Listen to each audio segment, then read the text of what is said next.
안녕하세요. 라디오코리아 보도이사 원영석입니다. 안녕하세요. 라디오코리아 제작이사 영킴입니다. 네. 자, 오늘 인터뷰는 영어로 진행하게 되겠습니다. 그런데 자, 오늘 그 소개될 인물은 일단 한국어로 소개해드리도록 하겠습니다.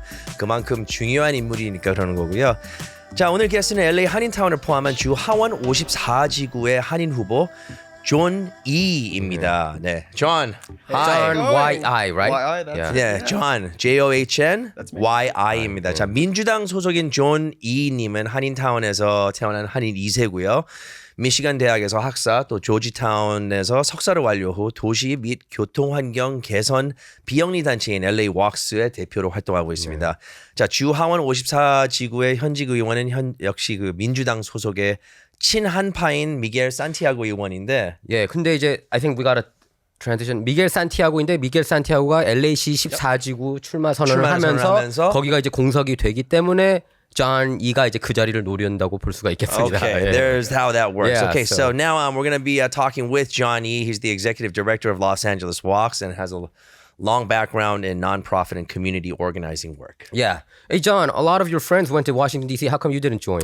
You know, I didn't get the invite. I'm busy running a nonprofit here in Los Angeles, but yeah, I saw a lot of the videos and pictures on social media. So yeah, it's great that the president came here and speak. Yeah, 윤석열 대통령 had a state visit, second, by the way, after Macron from France. And today he's meeting with Joe Biden. They had a meeting from yesterday, I think. Yeah, 25th. And then there's another event tomorrow. Do you have any thoughts about this? Are you interested in Korean politics? And, Definitely. I mean, actually, my grad school studies was on the Six Party Talks about the nuclear issue. Okay. All right, in East okay. Asia. All right. I was a Russian studies major in college. And you lived in Russia too. I lived in there for about a year. Yeah. Okay. You know, let's talk about your background a little bit before we get into that. I mean, I know you have thoughts into that, but you want to answer that question first about that meeting between the South Korean president and also Joe Biden. What do you think is going to come up from this from these talks? And do you think what the latest thing right now has been the U.S. Doing some undercover or covert activity on their neighbors and stuff like before back in the Obama administration, and that's kind of something that's coming into effect. Have you heard anything about that? Not too much about that, but I mean, definitely I think the South Korea-U.S. relations are incredibly important. Yeah. Especially given, China's position in the area, sort of Korea's sort of position in between that space, between China and the U.S. So I think that's going to be an important alliance from a U.S. perspective as well. So. Okay. All right, go ahead. Yeah, and John, what do you think about President Biden's policy towards, since you lived in Russia for a year, you see the Russia's point of view, I bet. Most of the mainstream media were focusing on Ukraine point of view. It's like almost like a 51st state, and the war has been over a year. Some people saying it's going to drag on 3-4 years. It's going to be another Afghanistan, another Iraq. What's your view on this? It's interesting. When I was in Russia, actually, that's when Putin became president again. If you recall, he was president, became prime minister, and switched to president again. So when he first became president, I was there actually. Oh, really? Yeah. But anyway. So, what's going on in Russia, I'm personally not surprised. I think Putin always had his eye on Ukraine. I mean, the kind of propaganda that was going through in Ukraine at the time about sort of anti-Russian sort of genocides happening there. The propaganda machine was working in full steam 5-10 years ago in Russia with their population before it started spreading sort of internationally. So I think this was a path that Putin has been sort of drawing. As for the conclusion of the war, it's his personal war at this point.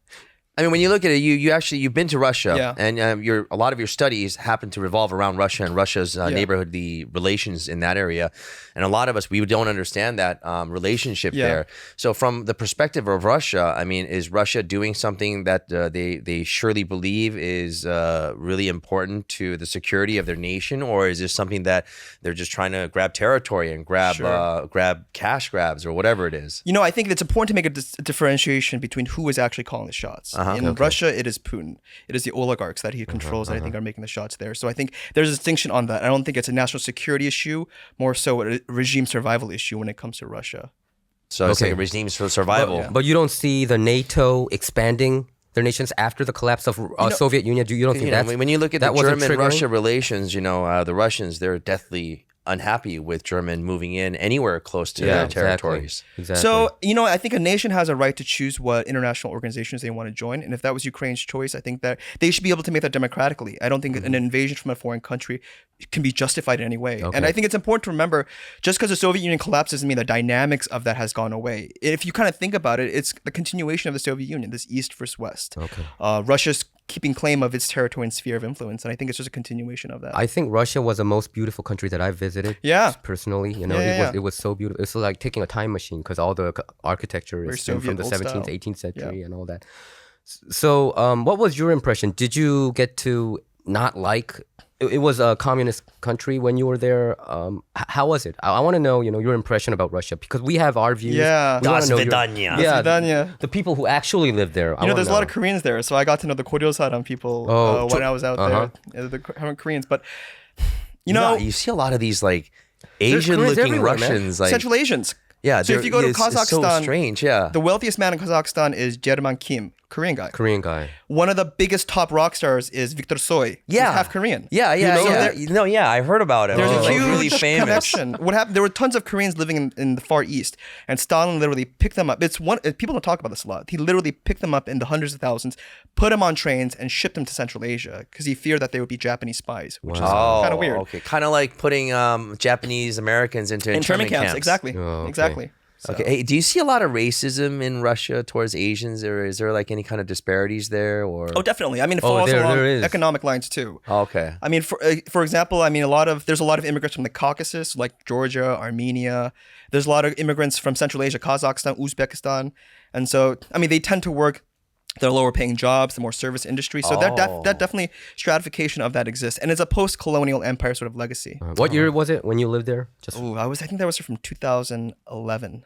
2011. Yeah. Oh, okay, all right. Okay, let's talk a little bit about John himself because I'm kind of curious. John, if you want more information about John E, then you can check out www.johnforassembly.com.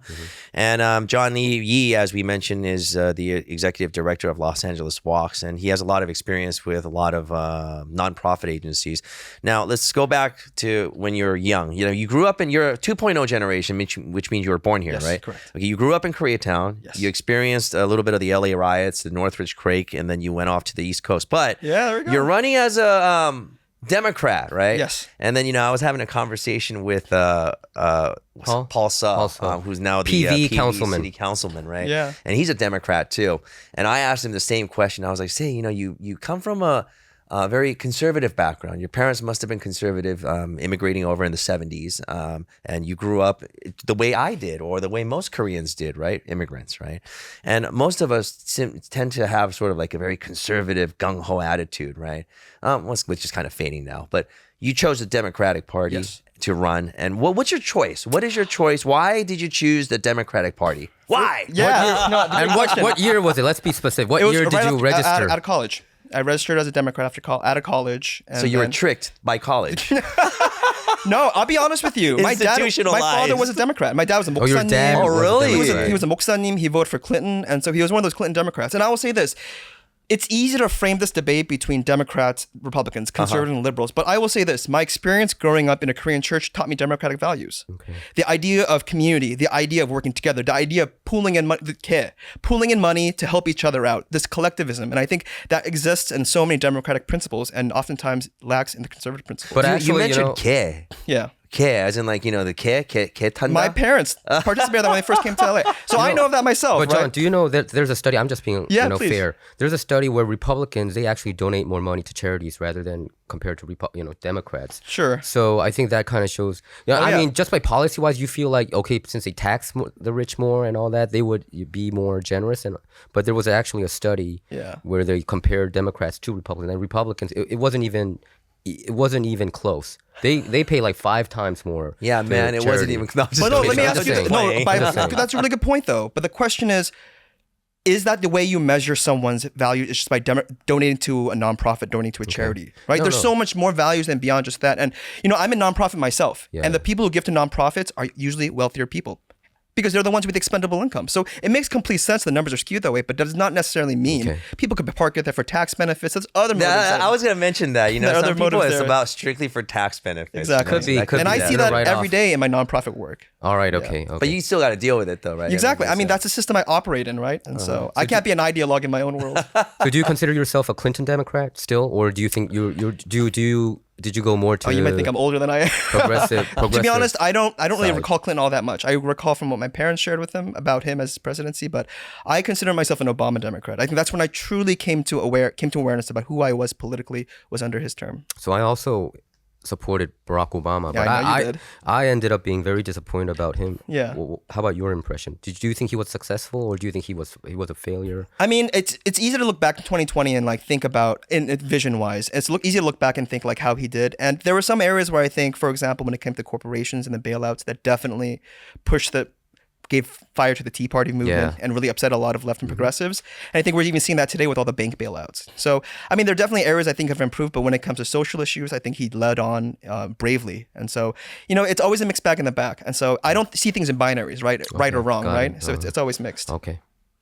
It's always mixed. It sure is. Let's go back to your background here. You worked for the Tourette Syndrome Association. Yep, my first job. Behavioral issues. Was there a reason that you chose that? Yeah. I applied. I wanted to work in DC. As soon as I was out in college, I wanted to work in politics.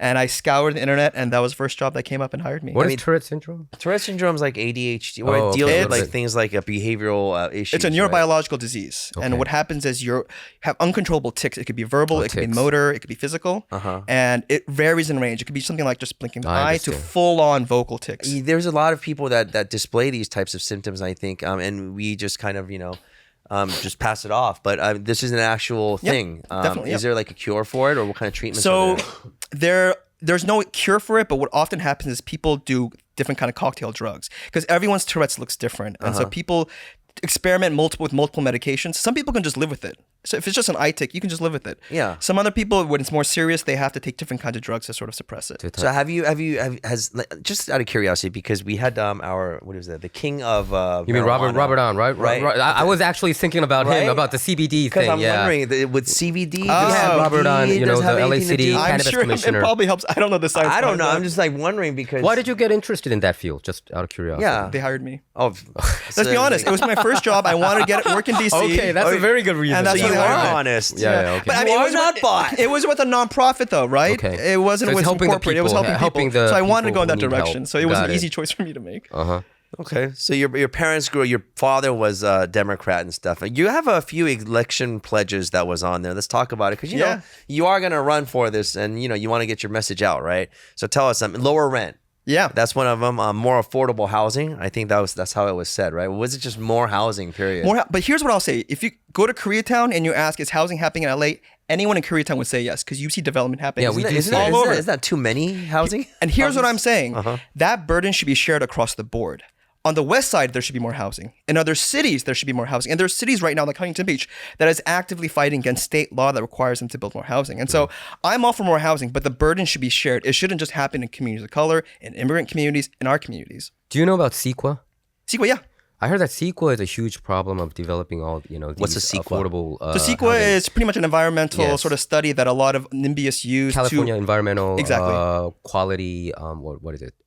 Assessment. Yeah, like association, catalytic converters, assessment, things like that. Well, just to make sure that whatever construction project comes in is environmentally sound. So because of the regulations, people want to build more, but they can't. That's what I heard. A lot of people, has to be developers were complaining compliant. about it, the city council people, Compliancy. and the assembly people, and also from the state senate side. They all complained happens, about this. It happens on all ends. It's not just about renters protection, but also are we having the rules and things in place to make building housing, especially affordable housing, faster and easier. And so it's things like CEQA and how it's been weaponized, away from its original intent is, I think, something that we need to look into. Tell us some of the ways that it's been weaponized. Some of our viewers might not know exactly what you're talking about when you're talking about CEQA and the weaponization. So it happens not just with even housing, but even infrastructure projects. When you have, because I do a lot of stuff with pedestrian advocacy work.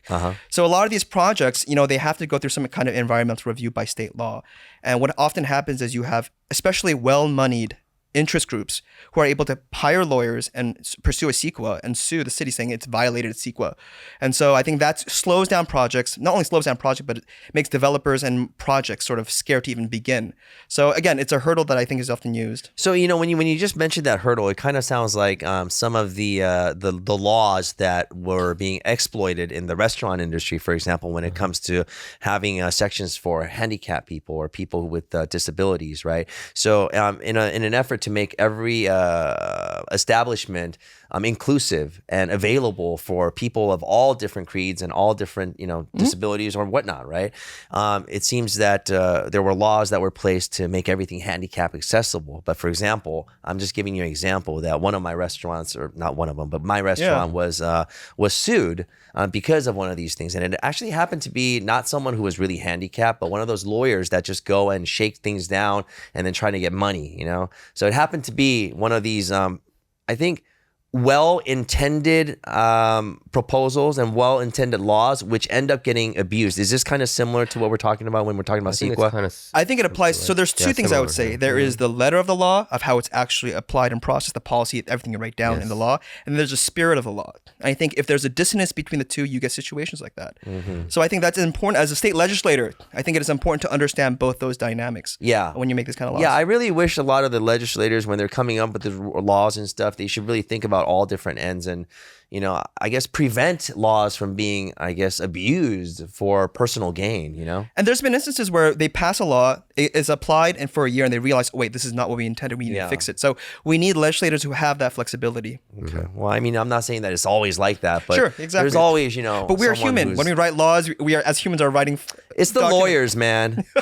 I mean, it is an issue, and that's, actually, like gubernatorial candidates talked about the CEQA issue, that that their hands are tied, and we complain about the homeless people. Yeah, it's tied into that issue too. So, but who are the people who can afford the lawyers? It's usually wealthy people.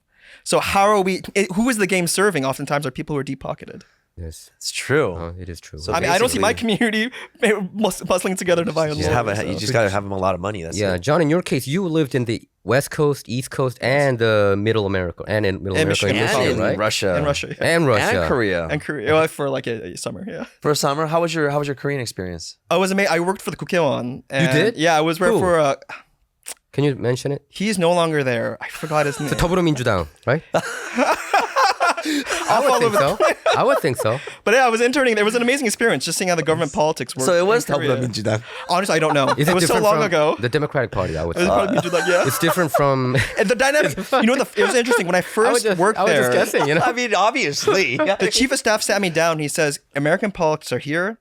The rest of the world politics are here. What is liberal in your country is moderate to conservative in the rest of the world. It's kind of true. I would say this: Korean conservative and liberal is really different from here. I always say it's different, And there are Korean 더불어민주당 people who are, Republican Party. Okay. You see that. Yeah. It's kind of odd, but you see that. Yeah. So Santiago, he moved over to the 14th district. Okay, no, right? Miguel Santiago, he's gonna run for that seat. He's gonna run for that seat, because right? you remember Kevin De Leon with that all racist remark. About he got involved with. He called Nuri Martinez. No. Who was it? It was one of the Mike Bonin. Yeah, Mike Bonin's stepson is black. Yeah. Who happened to be black, but Kevin De Leon kind of criticized him having a black stepson as like a Louis Vuitton? Didn't he kind of? No, he was like running around or something, right? The kid was running around. It was disparaging. It was disparaging. It was like he was doing it for show. He talked a lot of obviously smack, you can't right? say that to a stepson. But I don't know. I mean, that's why. Many people believe that he's going to get ousted, right? So Santiago is like, he's favored among the Asian American community, right? Especially I don't know whether he's favored by the Asian community, but I think he's favored to win right? that seat. And then probably... So you're going to go for the 54th, right? His vacancy, yeah. So my question is, what do you see anything that could be improved from what he was doing under his watch, during his incumbency? Was there some things that he fell short on that you think you could fill in there? Tell us some of that stuff. Definitely one thing I would talk about is transportation. Oftentimes isn't enough talked about. But our district, I looked at the numbers, is one of the highest rate users of public transportation. Okay. And I live Western Wilshire, a few blocks from here. So you use I take the 720 bus almost every day to work downtown. Oh, you take the bus? Yeah. Wow. I take the bus or the subway, the purple. You don't drive around? No. No, I have a car. Don't get me wrong. Okay. You need a car if you want to live comfortable in LA. So, but no, I take the bus every day, and I see 할머니's, 할아버지. I see my brothers and sisters there, and there are a lot of Koreans who use public transit. 25% of our community use public transit. You know what the percentage is for the rest of the city? It's 2%. So we have an incredibly high rate of transit riders, but yet I have not seen too many policies on really supporting transit, fixing streets, our infrastructure. I mean, you walk around Koreatown today, there's broken sidewalks. It's dangerous for our seniors, right? And there's dirty. And so I think there's a lot more leadership that can happen on fixing really hyper-local issues. Oftentimes we think of city council as our savior or Congress, and they have a role to play. But the state legislature manages the fourth largest economy in the world. And so I think there's so much we can do to fix local issues. Can I ask you, Gavin Newsom with his the gasoline tax, which was supposed to fix this infrastructure. I don't know if it was. I don't know if it pertained to freeways or what. But we pay a lot. The 405 is still looking like an off-road machine. I feel I thought I thought my there's too many wheels were potholes falling even off. around here. Do you feel the what's I always feel happening the with pain. this gas tax? I mean, what's going on with the surplus and all that stuff to fix these roads? Why aren't these roads getting fixed? We're not surplus It's not anymore. just a gas tax. If you recall, I forgot what measure. Defend your fellow Democrat. We tax No, I'm just ourselves. kidding. We tax ourselves even for infrastructure, for more transit. And granted, we're building more subway stations at a rate that I think we haven't seen in a while. It is expanding, but still our infrastructure is so poor. And this is what I would say, doing my work in transportation. It's one thing to pass a law to raise money, but that is just the beginning of the battle. Implementation is the biggest part. It is so expensive in LA to build infrastructure. And so the cost of that is just exploding. And it's getting more and more expensive since the pandemic. Also, I would imagine there's a labor shortage. There's the labor shortage. There's a bus driver shortage. Materials are costing more money. And so it's always when it comes to implementation, I think that's the key part. Do you feel safe when you take the public Yeah, I was transportation going to here? ask you, how do you feel? Bus and subway? I stopped taking the subway. Wow. Because it It's not just doesn't safe. feel safe. I'll just be honest with you. Okay. And I am the biggest supporter of public transit. All right. And it is unfortunate that we are spending, the last 7 years, we spent $1 billion on police. And it has really made a dent on safety in our subway. It's only gotten worse. And so for me, I think there's so much more that we can do to make these places safer. And I think as Korean Americans, we see a shining example within our, in Korea, in the Seoul subway station there. So I think there's so much we can Korea is like Korean subway stations, man. You'll trip out. Why can't we make it like South Korea? Why can't we make like this highway speed train like Korea or But Japan? you also don't How come see a they're lot of spending more Korean money? citizens vandalizing stuff either, though. You rarely see Korean citizens you don't see vandalizing. that. Here's the thing. I love you brought that point up because I think there is an assumption. I'm not saying this is what you're assuming, but there is an assumption in that argument saying that people will wreck it regardless. But here's what I would think. If you make a public space accessible, attractive for large groups of people, then you have a more sense of community responsibility. If I'm in a subway station by myself, then I'm more likely to see people are likely to like act up and ruin things. But if you have a subway station full of people, your neighbors, your peers, you have more accountability, more responsibility to each other. And that is the key of building good public space, whether it be parks, whether it be our subway stations, whether it be our bus stations. And so we need to invest in these spaces, but right now we're not investing in these spaces. But what you also get a fringe part of the society who will point to, hey, I want to take the subway, I want to take these subway stations, but all I see are homeless people sitting there shooting up drugs and stuff like that. And what about people who are just like you just as you mentioned, you don't take the subway, are afraid for their safety and stuff. How do we deal with things that all these things out here? So even if we make it nice. What I will say is this: it's not just about the aesthetics. Thanks for bringing it up. It's also about the services we provide. So, for example, public defecation is a big issue in the subway station. Yeah. When that happened, is there an actual process in which we then clean it up, deal with the person who did it? When someone is shooting up drugs or someone is having a mental health breakdown, is there a service there that takes that person and then redirects them to resources or puts them somewhere where it's safe for everyone else, right? And I think those kind of protocol isn't in place right now. It's not in place. It's not in place. But yet we're spending billions of dollars on just having police presence on the subway system. So why didn't Miguel Santiago try to fix these things? You will have to interview him. But here's the thing: a lot of his shortcomings. A lot of our elected officials do not take public transit. If you look at the LA Metro Board, a lot of them do not take transit at all. So the people who are making the decisions. I can't believe that Metro Board people not taking public transportation. They should be required to take it. That's what I'm saying. Yeah, exactly. That's your homework for the day. I mean, I think things are horrendous here. I think things are getting worse. Even crime is going up. People think it's like a third world country here.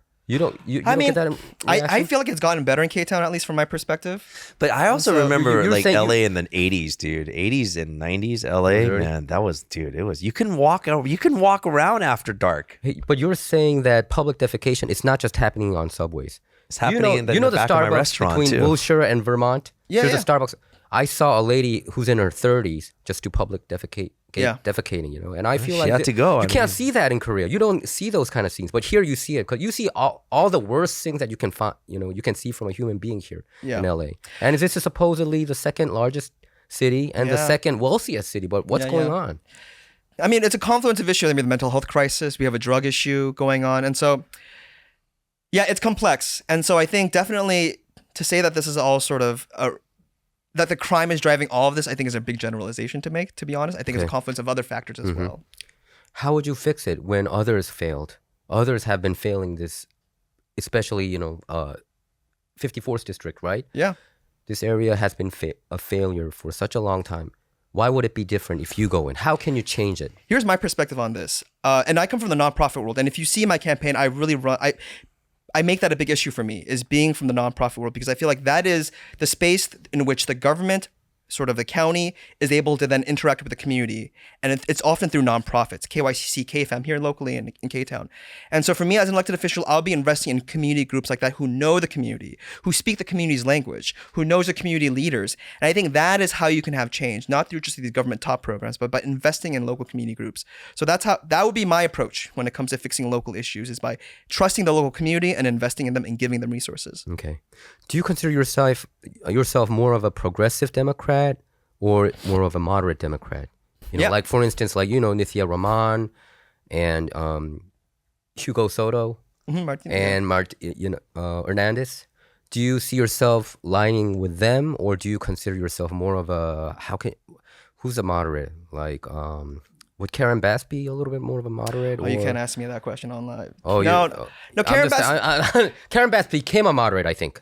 She was more of on the left side, but now I think when you're running a city LAPD. of this size, I think you have to represent so many more constituencies versus if you're in Congress. Okay. So I wouldn't put that on her. But I mean, for me, the label I would give myself is I would be a progressive. But then again, everyone is calling themselves a progressive. Because it sounds cooler, right? And so here's what I would say to your listeners. Don't look at someone who just because of their label, look at their policies. What policies are they espousing? Okay. Yeah, you do have that on there. You do have that unbought, policy-driven, and what was the last one? There was another one. Nonprofit leader. Nonprofit leader. Tell us a little bit about the stuff that you did before the nonprofit work. I understand you worked at the American Lung Association. You were part of the big tobacco tax or something like that. It was like a... So it was Prop 56. It was a $2 tax. So it was a $2 tax on tobacco. And so at the Lung Association, I was their advocacy director, and I was part of the statewide campaign to make that to pass it, pretty much. And what I will say about my experience there is this. I think tobacco control is one of the biggest public health successes we've had in this state. The smoking rate, I think, went from 16 down to I think 8. And they smoke more weed than cigarette now. Exactly. Right? There's more weed smoking. I mean, vaping is a whole other issue, but it's a perfect story of a government, of a society saying we have a public health crisis. We're going to tax ourselves, raise revenue, and then put that revenue where? Into community groups. And those community groups will then engage the public on reducing tobacco, on changing local laws to make it tougher for people to buy cigarettes. And it has been a tremendous success. And so for me, that is a shining example of state government being able to leverage itself to fix local issues. You never smoked in your life? No. I mean, no. I mean... Oh, you did? Oh, cigarettes? When I was in college, totally. Oh, how about weed? I grew up... When did you quit? When did you quit smoking? When did you quit smoking cigarette? Probably in college.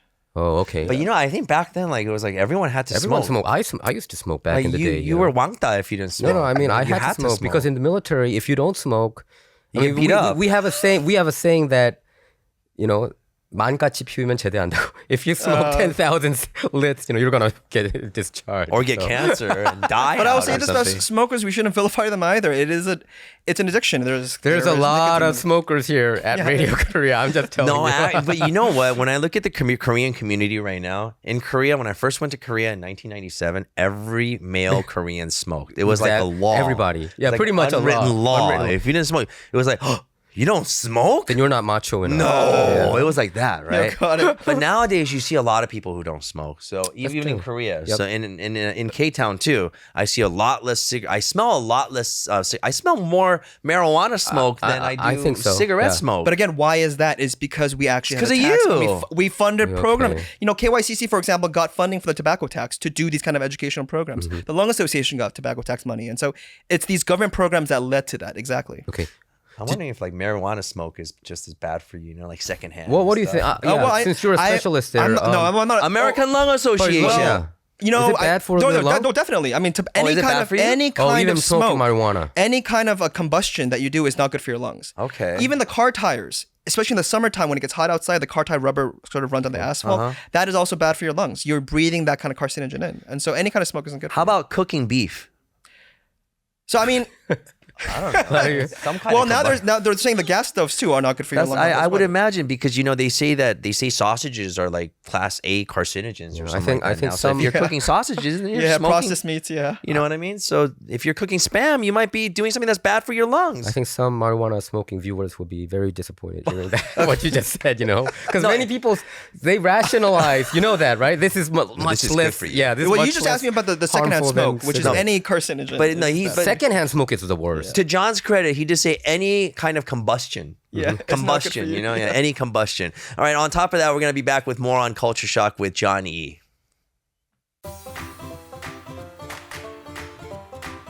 직장 성희롱. 지구를 위협합니다. 열심히 회사 업무를 하고 있는 꽃미남 회사원 A씨. A씨의 하루를 한번 따라가 볼까요? 꽃미남 A씨를 음흉하게 쳐다보는 팀원들. 매일매일이 미남은 괴로워입니다. 일과 중 궁금한 게 생겨 질문을 했는데 선배가 불필요한 신체 접촉을 일삼네요. 이거 영 불편해요. 물을 들어가는 A씨. 동료 직원이 훑어보며 하트를 날리네요. 참 민망하면서 무서워요. 업무 후 칭찬을 받는데 팀장님이 엉덩이를 토닥토닥 하면 안 되는 거 아닌가요? 하루가 영 불편한 꽃미남의 하루. 무엇이 잘못된 거죠? 여러분, 이것은 정말 잘못된 상황입니다. 직장 내에서 성희롱을 당하고 계신다고 느끼시면 제일 먼저 슈퍼바이저 혹은 HR 부서의 도움을 꼭 청하셔야 합니다. 만약 회사 내에서 충분한 도움을 받지 못하신 경우 캘리포니아주에서는 Department of Fair Employment and Housing이라는 곳에서 추가적으로 도움을 받으실 수 있습니다. 자세한 내용은 해당 웹사이트에서 확인해 주시기 바랍니다. 회사 내 이루어지는 성희롱의 범위는 생각보다 넓습니다. 당사자가 원하지 않는 신체 접촉은 하지 않으셔야 합니다. 상대방을 서로 배려하는 직장 문화를 만듭시다. 이 광고는 라디오코리아와 함께합니다. So now we're back with Culture Shock, and our special guest is Johnny, who's running for state assembly seat 54, right? That's right. So does that mean like there's no one that you're going up against at this point? There's just an empty seat. So if you go on the state secretary's website, there's 2 registered campaigns, me and then the incumbent. But now that he announced he's running for city council, it's just me at this point.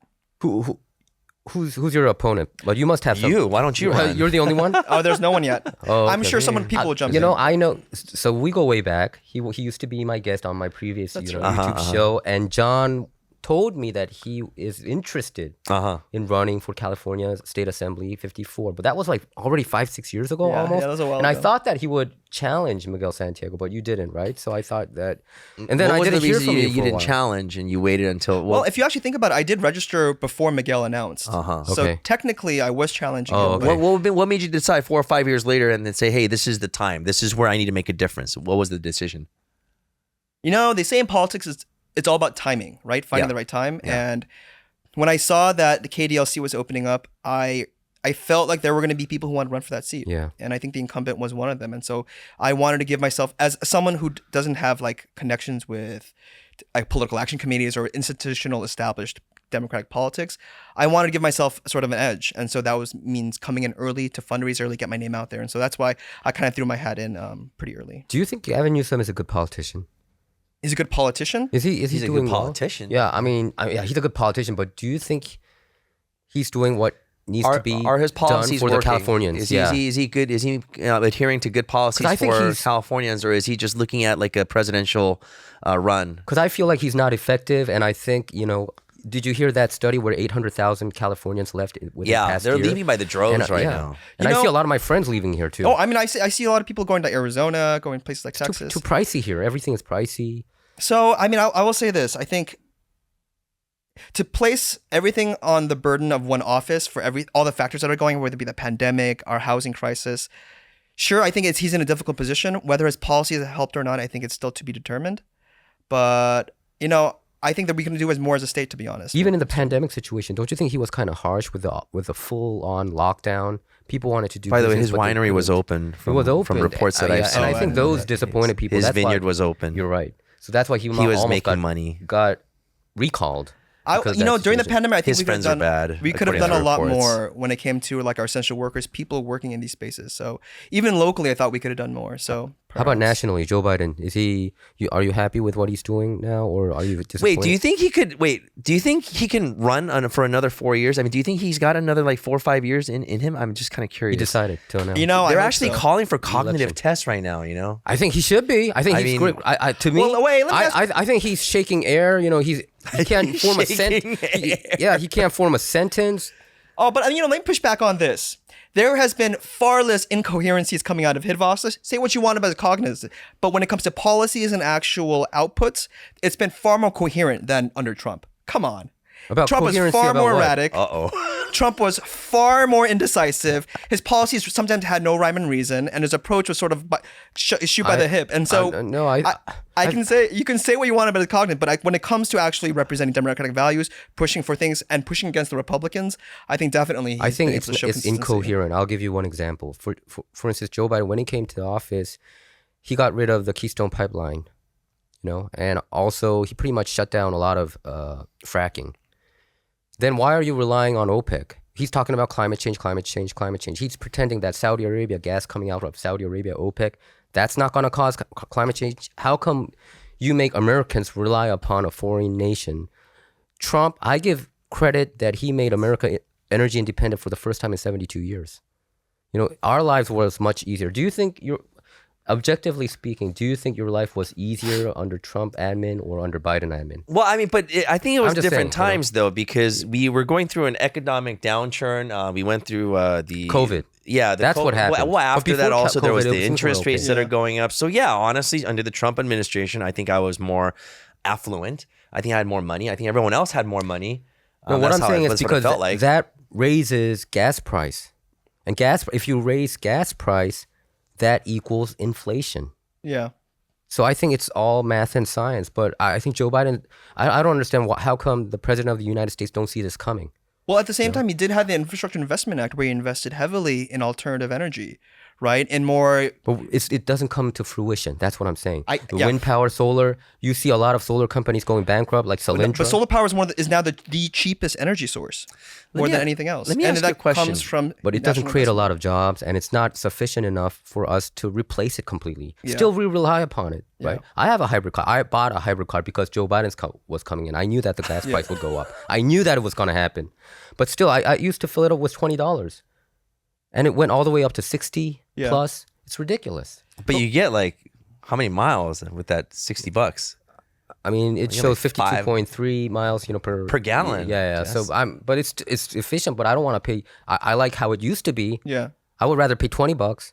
Well, go ahead. Go ahead fill with up your the tank. response. No, I mean, I think we need someone to look at the long term. And I get it. I totally get it. Short term is we're not seeing the benefits of it now.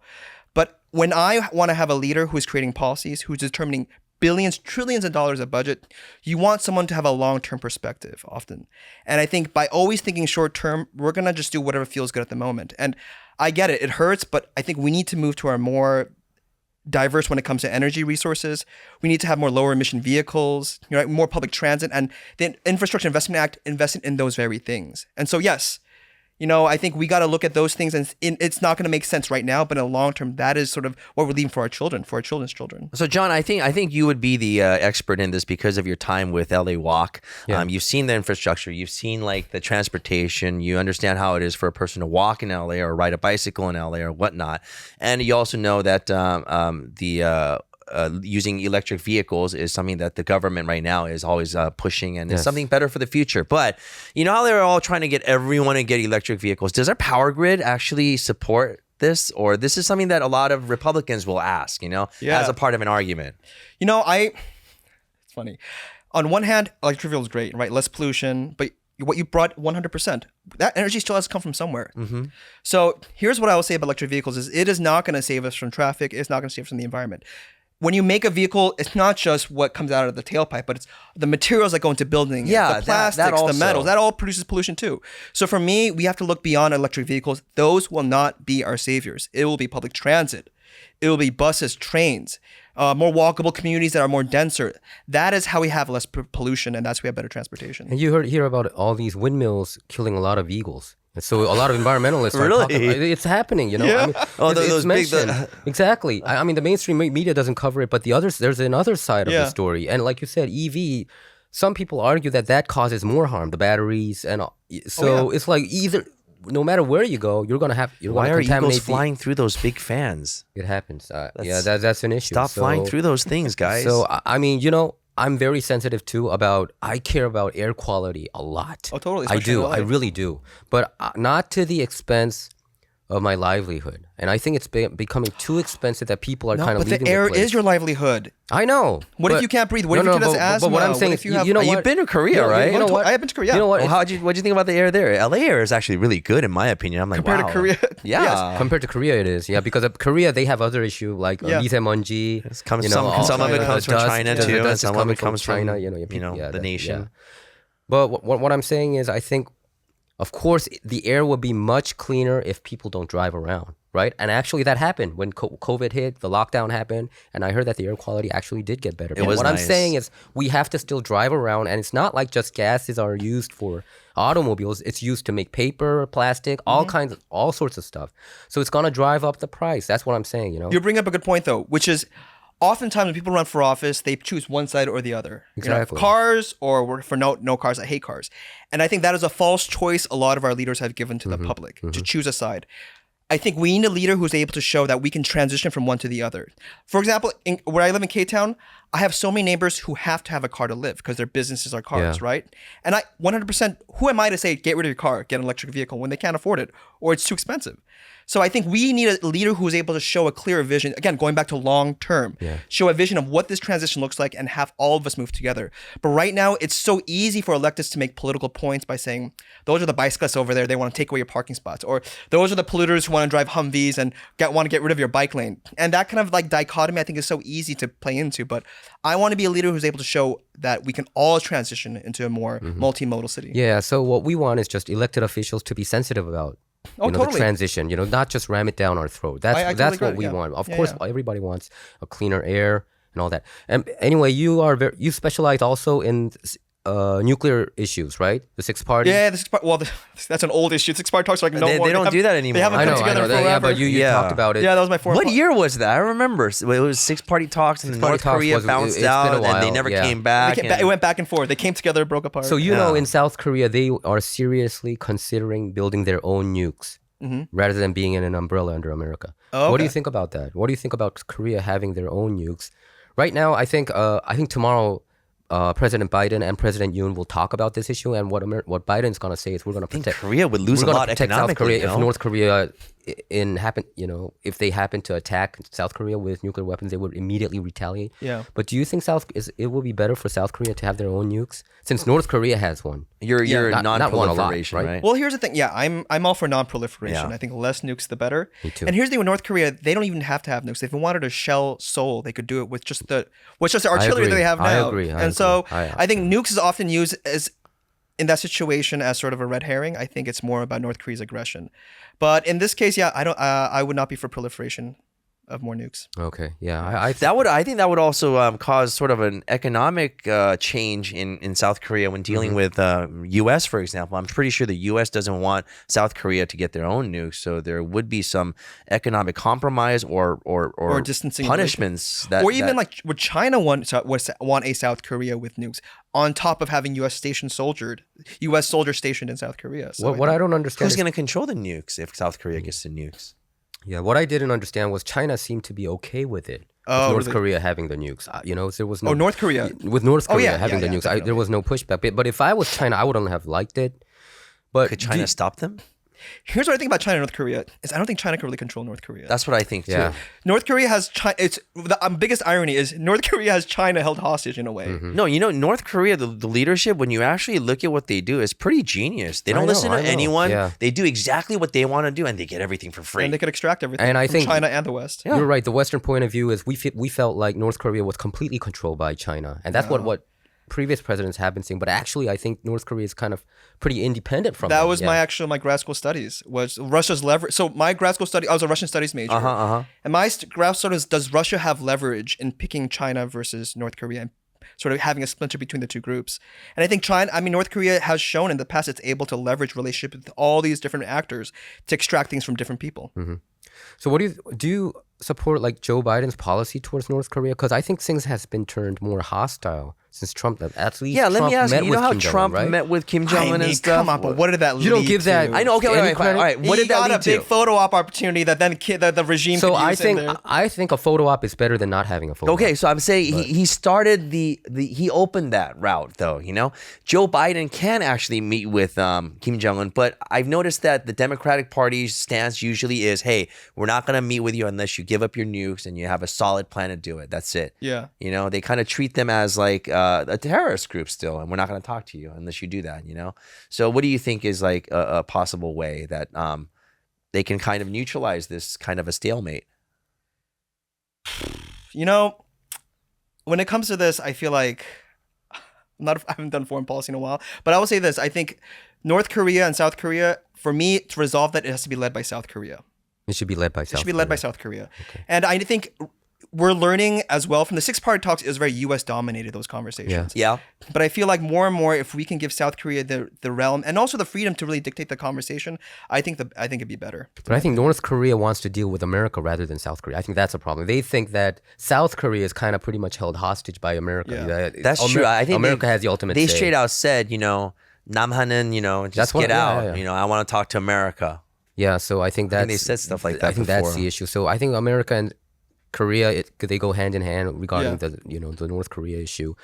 But what are the other issues that you're talking about in your election, other than environment and public transportation? Yeah, public transport. So And three. what are the other ones? It's on my website. That's sort of my main ones. Is definitely public transportation, a greener city. Second is we're talking about earlier, lower rent, making housing more affordable, sharing the burden of housing, and the third is things like corporate greed, fighting against corporate greed. Yeah, let's talk about that. I wanted to get a little bit into that. Are we talking about like big conglomerates or place like Amazon or something that seems to have a monopoly over everything internet shopping? Across the board, from drug prices to drug companies being able to monopolize pricing and set their own pricing when it comes to our healthcare market. Let me ask you about healthcare too. Sorry, go ahead. Finish No. this.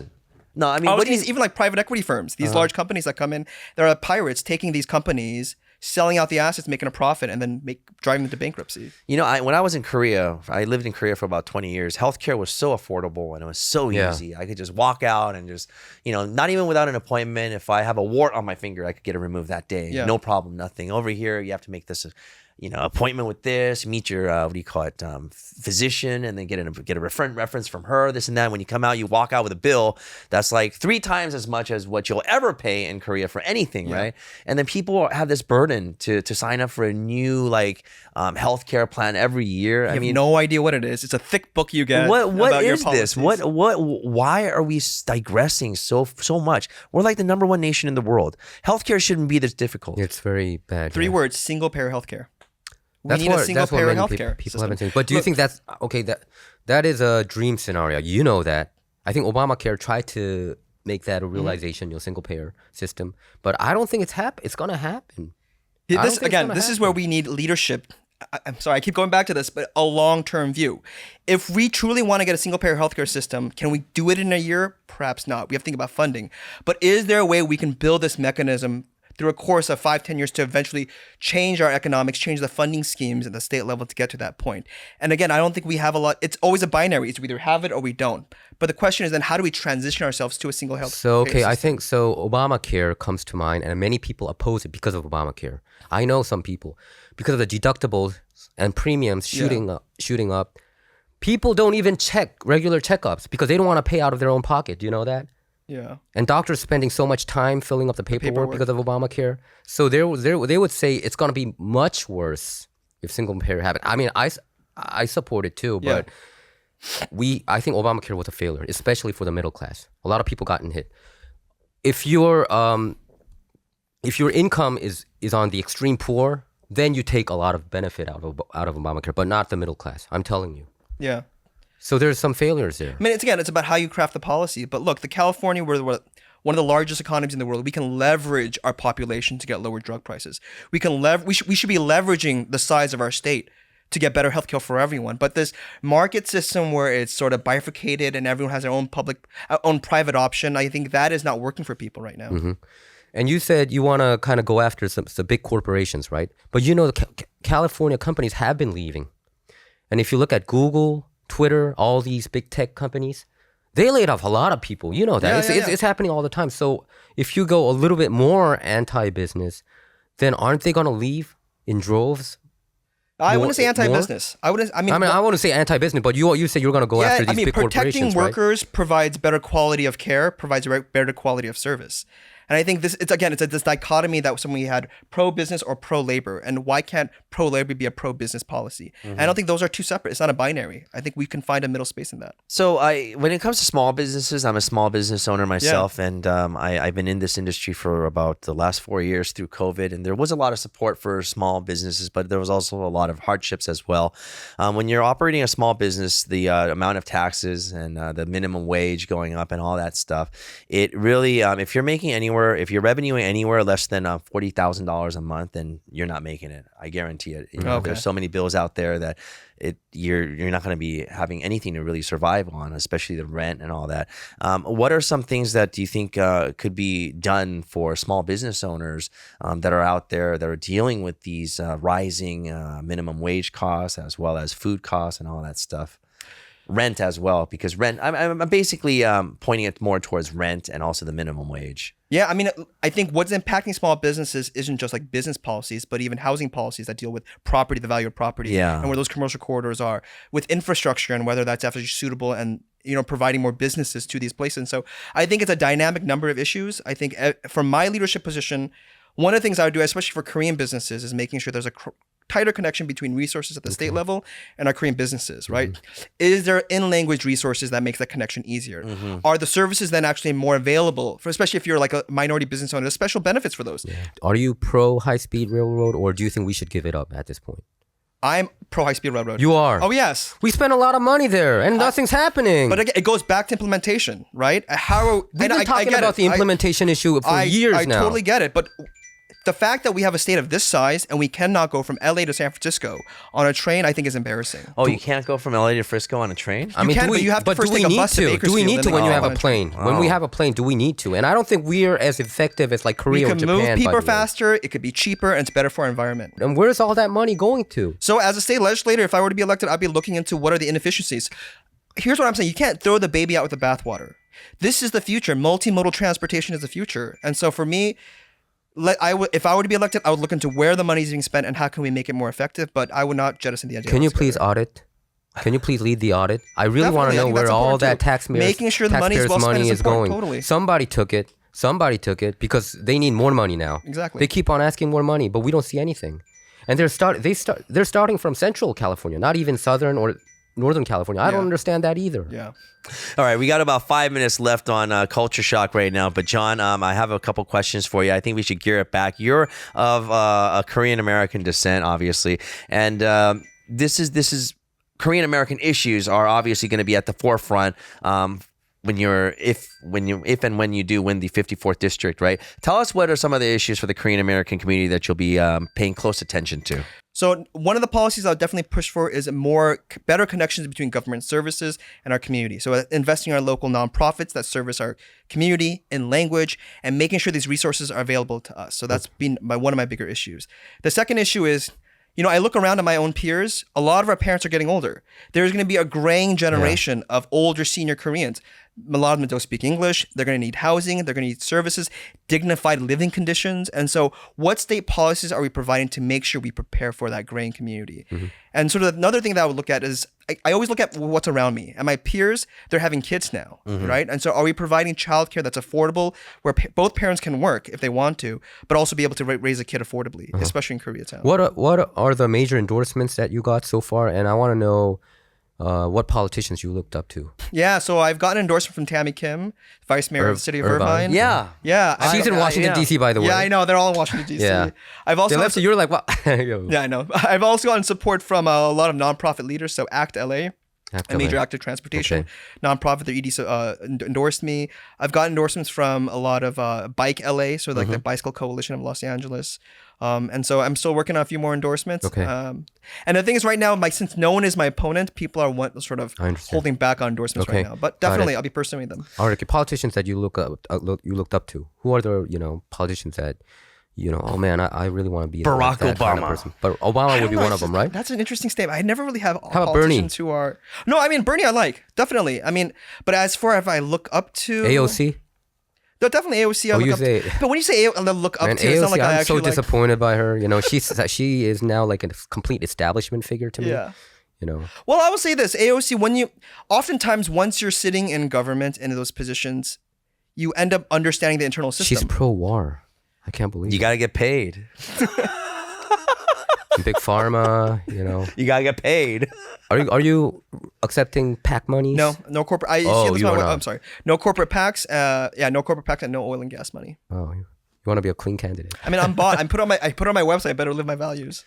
Okay. That's true. He has it right up there. Boom, boom, boom, boom. It's in your face. John is a great guy, and I think a lot of Korean American voters will vote for you. Thank you. The community will probably be behind. And you've been active, KDC and LA, right? Yeah, you did a lot of the nonprofit stuff. Just one last question before you go. What do you think is some kind of nonprofit organization that we need to support the elderly or the graying Asian American or Korean American population? How do we need to prepare? What kind of nonprofits are needed? What kind of support do you think they need? I mean, KAC is a great example, Korean American Coalition. They do a lot of services when it comes to seniors with language access, filling out forms. Language access, right? So, I mean, if you keep going back, it is stunning how deficient our state is when it comes to Spanish language access. And that's a huge population here. I can't even imagine what it must be like for a Korean speaker. So I think definitely language access, cultural competency. When you write policies, are you writing them understanding the culture of the community you're engaging? And so those are some of the things. Yeah. And then investing, again, going back to what I was saying, investing in local community nonprofits. Are you bilingual? I speak multiple languages. Oh, you do? You can speak Korean Russian too, right? I speak Russian. I speak some Spanish. Das Korean, Vidanya. Okay. Any last words you want to say to our viewers? Vote for me. Where's she actually gonna Go ahead, look straight at the camera. Yeah. No, I mean, definitely my name is John Yee. I'm running for AD54. And I hope in this process I can earn your vote through policies, not just by talking about sound bites. That's right. Also, if you want more information and if you want to show support to John, you can stop by www.johnforassembly. That's JOHN, not JHON, like everyone seems to spell it. johnforassembly.com and show some support over there. John, I'm glad to see that there's many Korean American the Korean American 2.0 generations who are going up for these seats and really trying to make a difference in their community as well as the Korean American community. And, whether you're a Democrat or a Republican, I mean, I always ask these questions because I really want to know at the core, why are you, choosing this side and why are you in support of some of these policies and that? And I think you had a very clear answer to that from your experiences, and I respect that a lot. Can I say one thing about that? Sure, of course. I refuse binaries. Oftentimes politics pigeons us from one to the other, and I feel like life is always somewhere in between, and I think we need a leader who's able to understand that. Are you betting that you're going to be the only John running for this race? Because John for Assembly, it's not like John Yee for Well, I got the website. John Lee. I got the website. So Okay. No, but I think you should be very happy that you're Smart not move. John Lee because There's I think another John John Lee. Lee. That's true. You're right. So you made it, that people don't confuse that, right? Yeah. Okay. All right. Once again, John Yee. He is running for the what is that district? What is the district? Assembly 54? District 54, California State Assembly District 54. Yeah. All right. Well, Koreatown, entire Koreatown is in that 54. Wait, it's not just Koreatown, right? It's Koreatown and also parts of downtown. Yeah, what are the other LA areas that goes So in it's there? Koreatown. It's got major API. So Koreatown, historic Filipino town, Little Bangladesh, Chinatown, downtown, Little Tokyo, Boyle Heights, Commerce, and Montebello. This All guy's the like this Asians. guy's the Asian All the American Asians. connection, Yeah, dude. you gotta learn. So you got to All reach right. out to all the constituents over there, not just the Korean American community, but the Chinese American community as well as the Filipino American community. And the Latino community too. So I want to be candidate for all, right? Not just APIs. But that's of course, right. definitely it's going to be. And we important hope for you to get a community. have at least one Asian, because we never had it, right? An Asian representative for this district. No. And you know, There's and like that's, you know, 3 groups of Asians in that whole I district know. there. So- Hey, you know what? Thank you so much for joining you. us, John. And you truly do have our support. Good luck to you in the future. And we'll have you back here once we hear some better results and when we actually find out where we're going. yeah. Let's do it. Godspeed, John. Thank you. All right. Thank you for joining us here on Culture Shock. 문화충격. We'll see you back here tomorrow. Thank you very much.